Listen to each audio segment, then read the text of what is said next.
하나님의 말씀 누가복음 4장 31절에서 44절까지 말씀입니다.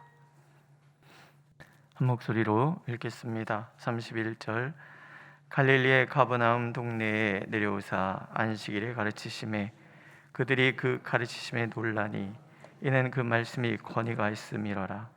회당에 더러운 귀신 들린 사람이 있어 크게 소리질러 이르되 아 나사렛 예수여 우리가 당신과 무슨 상관이 있나이까?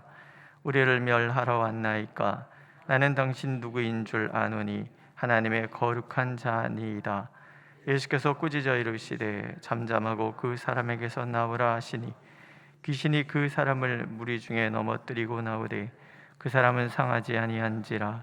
다 놀라 서로 말하여 이르되 이 어떠한 말씀인고 권위와 능력으로 더러운 귀신을 명하며 나가는도다 하더라. 이에 예수의 소문이 그 근처 사방에 퍼지니라. 예수께서 일어나 회당에서 나가사 시몬의 집에 들어가시니 시몬의 장모가 중한 열병을 앓고 있는지라. 사람들이 그를 위하여 예수께 구하니 예수께서 가까이 서서 열병을 꾸짖으신데 병이 떠나고 여자가 곧 일어나 그들에게 수종드니라. 해질 무렵에 사람들이 온갖 병자들을 데리고 나아오매 예수께서 일일이 그 위에 손을 얹으사 고치시니 여러 사람에게서 귀신들이 나가며 소리질러 이르되 당신은 하나님의 아들이니이다. 예수께서 꾸짖으사 그들이 말함을 허락하지 아니하시니 이는 자기를 그리스도인 줄 알미로라. 날이 밝음에 예수께서 나오사 한적한 곳에 가시니 우리가 찾다가 만나서 자기들에게서 떠나시지 못하게 만류하려 하며 예수께서 이르시되 내가 다른 동네들에서도 하나님의 나라 복음을 전하여야 하리니 나는 이 일을 위하여 보내심을 받았노라 하시고 갈릴리 여러 회당에서 전도하시더라. 아멘. 누가복음 4장 18절 19절에서 이사야 선지자의 그 예언의 말씀이 성취되었다. 그리고 예수님께서 이제 공생애를 시작을 하십니다. 그 예수님의 공생애에 말씀하신 대로 이제 그러한 선포하신 일들이 일어나는 거죠. 먼저 회당에서 말씀을 전하실 때에 그 말씀에 권위가 있습니다. 예수께서 말씀을 전하실 때 두드러진 특징 중에 하나가 이 말씀에 대한 권위인 거예요.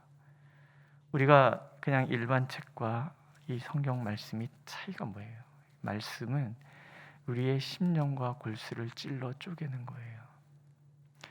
심령과 골수를 찔러 쪼갠다라는 의미를 잘 생각해 보세요. 첫 번째는요, 영으로부터의 이 묶여있는 영이 자유해지는 그런 역사가 일어나는 거죠.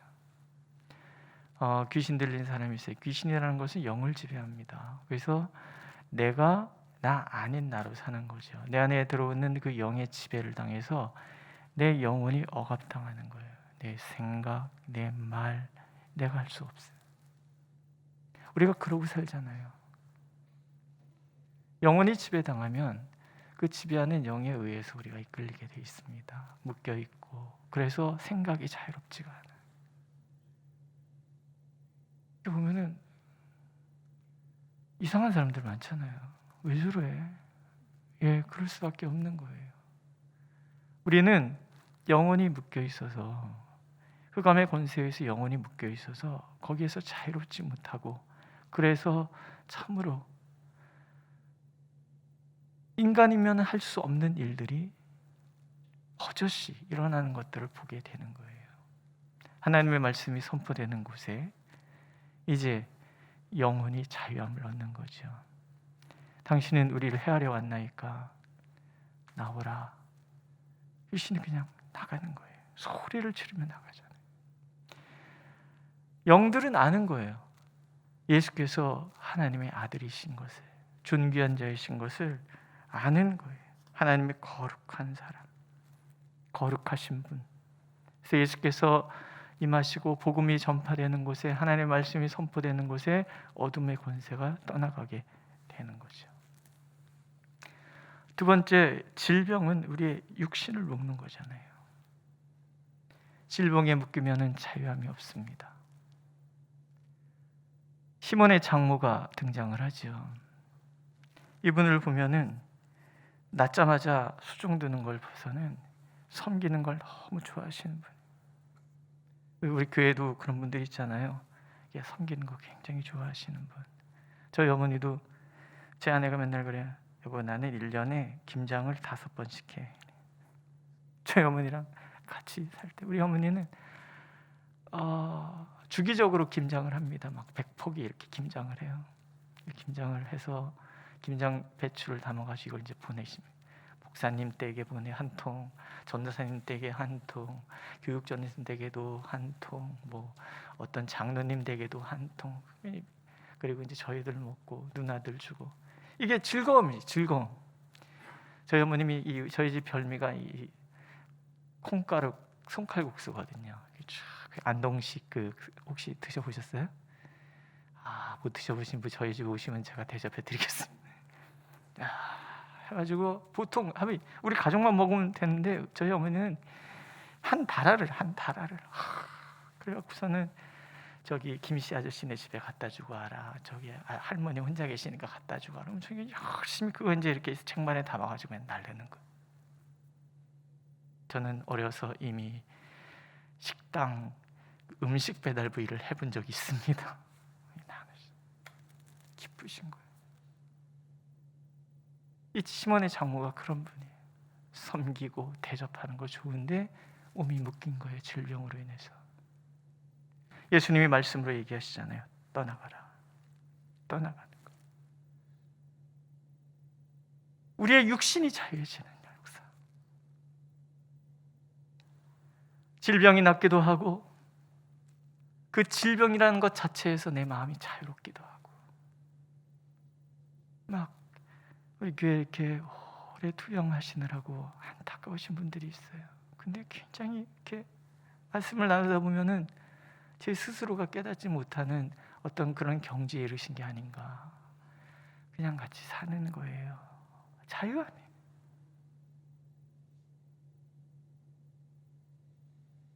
하나님의 말씀이 선포되는 곳에 자유함이 있는 거예요. 모든 묶임에서부터 자유함, 포로됨에서부터 자유함, 영혼이 포로되고 육신이 포로된 것에서부터 자유함. 이제 뒤에 마음의 자유도 있잖아요. 마음은 죄로 묶여서 불편한 거예요. 죄 사함의 권세를 선포하잖아요. 소자야 네 죄가 사함을 받았느니라. 하나님의 말씀이 이 복음이 선포되는 곳에는 영혼의 자유와 마음의 자유와 육신의 자유, 삶의 자리에서의 모든 묶여있는 것에서부터 자유함. 이 자유함을 평강이라고 얘기하고 그 평강 때문에 우리의 마음속에는 세상이 줄 수 없는 샘솟는 기쁨이 차오르기 시작하고, 그래서 예수 믿는 사람들을 보면은 얼굴이 환해질 수밖에 없어요. 제가 이렇게 강단에 딱 서면요, 성도님들의 얼굴 빛이 너무 환해서 사실은 눈을 이렇게 감아야 되는데 눈 감으면 졸면서 설교하나 그럴까 봐 억지로 뜨고 있습니다. 눈이 부셔도. 옆에 분 한번 보세요. 얼마나 얼굴이 환한지. 새벽기도 3일만 하면 얼굴이 이제 환해지는 거예요.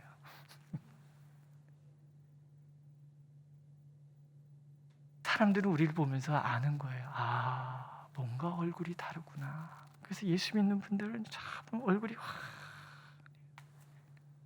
모든 것에서부터의 자유.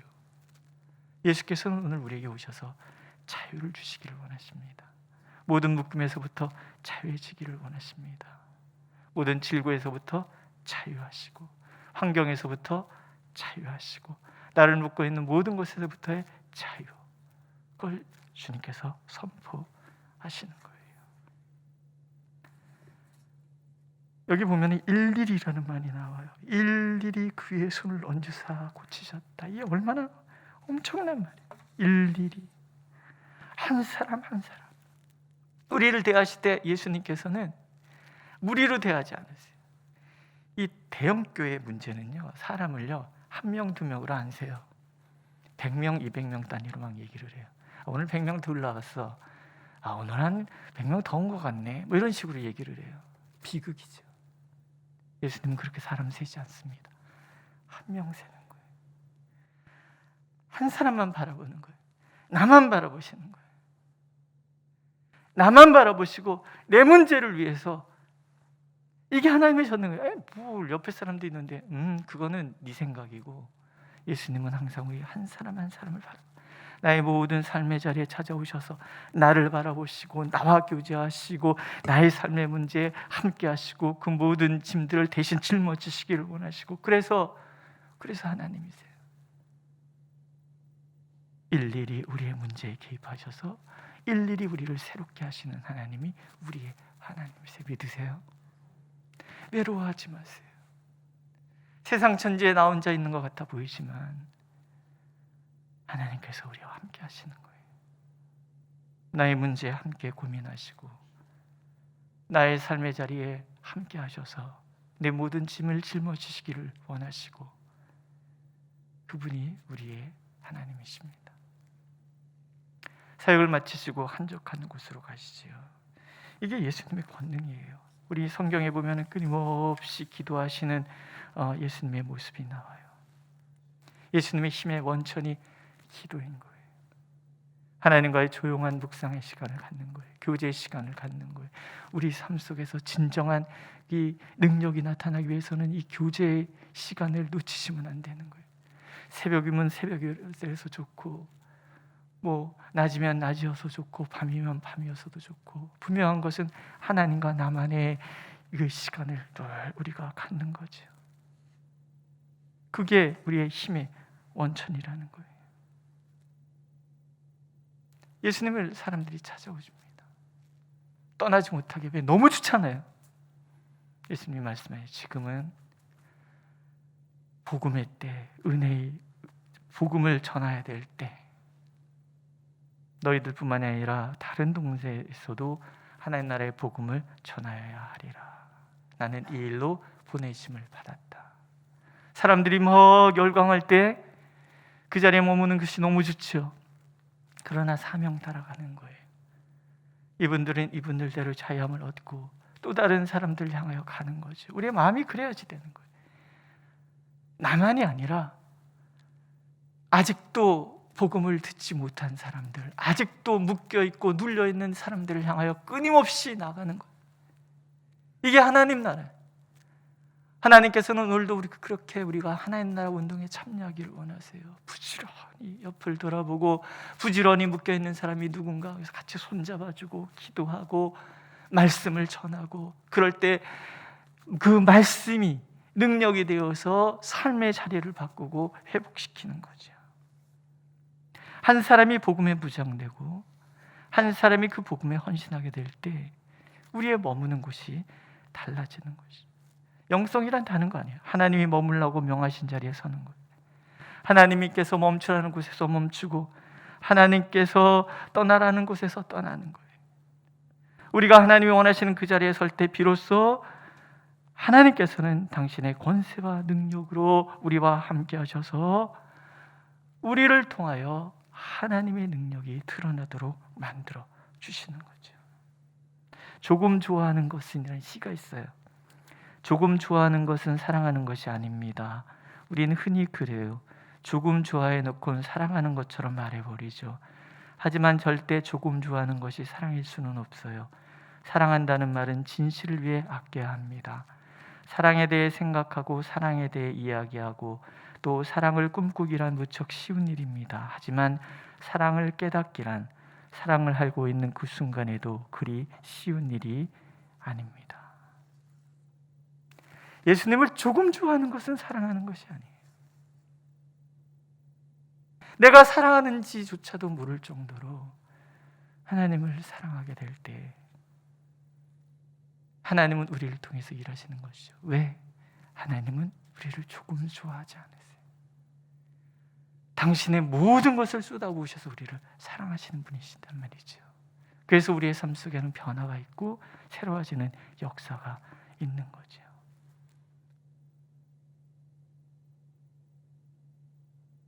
재미난 글들이잖아요. 그 중에서 이런 글을 하나 읽었습니다. 들어보세요. 아파트에 사는 한 가정에서 새 한 쌍을 선물로 받아서 매일 아침마다 신선한 공기를 맞고 햇빛을 받으라고 초롱을 베란다에 걸어놨어요. 저녁이면 들여다놓고, 그러던 어느 날 이 새가 새끼를 낳아서 새끼들이 자라는 거예요. 근데 이렇게 추운 어느 날 깜빡 잊고 그만 베란다에 새장을 그냥 두고 잊어버린 거예요. 다음 날 허둥지둥 나가보니까 꼬마 새가 둥지에서 얼어 죽은 거예요. 너무 마음이 참담해서 들여다보는데, 아니 그 새끼 품에 어미 품에 새끼 두 마리는 아직도 살아있더라는 거예요. 엄마가 체온으로 아이를 새끼 새들을 덮고 있는 거죠. 그때 이분이 깨달아서 하나님이 우리를 품는다는 것이 이런 거구나. 우리가 세계를 품고 기도한다, 품는다라는 말은 어머니가 자식을 품을 때 어떻게 해요? 나는 어떻게 되더라도 이 아이를 살리고자 하는 그런 열망으로 품는 거라는 거예요. 하나님은 우리를 그렇게 품으세요. 그래서 우리로 하여금 우리도 그렇게 세상을 가슴에 품기를 원하세요. 그래서 나를 통하여 세상이 살아나고 나를 통하여 세상이 보호받도록, 그것이 자유함입니다. 오늘도 그렇게 자유함의 선물을 먼저 내가 누리고 그렇게 주변 모든 이웃들에게 나누어주는 우리가 되기를, 그렇게 세상을 품는 우리가 되기를 하나님은 간절히 원하고 계십니다. 기도하겠습니다. 하나님을 사랑하되 조금 사랑하지 않게 하옵소서. 주님이 우리에게 전부를 내어주셨듯이 우리도 주님을 위하여 전부를 내어드리는 사랑하게 하옵소서. 하나님, 그래서 우리가 머무는 자리에 주님의 나라가 임하고 주님의 은혜가 선포되는 놀라운 은혜 우리에게 허락하여 주시옵소서. 예수님의 이름으로 기도드렸습니다. 아멘. 하늘에 계신 우리 아버지의 이름을 거룩하게 하시며 아버지의 나라가 오게 하시며 아버지의 뜻이 하늘에서와 같이 땅에서도 이루어지게 하소서. 오늘 우리에게 일용할 양식을 주시고 우리가 우리에게 잘못한 사람을 용서하여 준 것 같이 우리 죄를 용서하여 주시고 우리를 시험에 빠지지 않게 하시고 악에서 구하소서. 나라와 권능과 영광이 영원히 아버지의 것입니다. 아멘.